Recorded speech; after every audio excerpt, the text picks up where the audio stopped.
हे जास्त करून कशासाठी वापरले जाते कोंबडी मग? हे जास्त करून मग खाण्यासाठीच वापरले जात या. खायला नाही. हॉटेलला वगैरे चिकन जाते, यांचं घरगुती लोक नेतात. बरं. जे जुन्यातील लोक आहेत की नाही त्यांना गावरानच लागते, बॉयलर वगैरे काही चालत नाही. हेच नेतात, गावरानच नेतात. तुम्ही बॉयलरकडे न वळतात ह्याच कोंबडीकडे का वळाला, त्याचं कारण काय?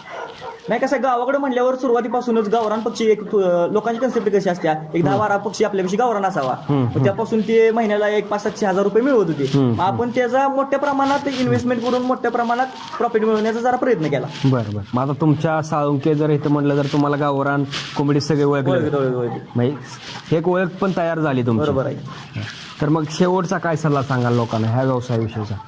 हा व्यवसाय करण्यासारखा आहे, काय त्यात विषय नाही. फक्त तुम्ही करताना विक्री किती करू शकता त्याच्यानुसार करा. आणि म्हणजे मेंटेनन्स वगैरे काय एवढा फरक येत नाही. बॉयलर आणि यामध्ये मेंटेनन्स किंवा हे रिस्क मध्ये काय फरक तुम्हाला काय वाटतं? बॉयलर मध्ये रिस्क जास्त प्रमाणात असत्या, कारण ते पक्षीच नाजूक असतोय. हे गावरान म्हणजे देशी टाईप मध्ये झाले की आलं ना, त्यांना एवढा काय विषय नसतोय.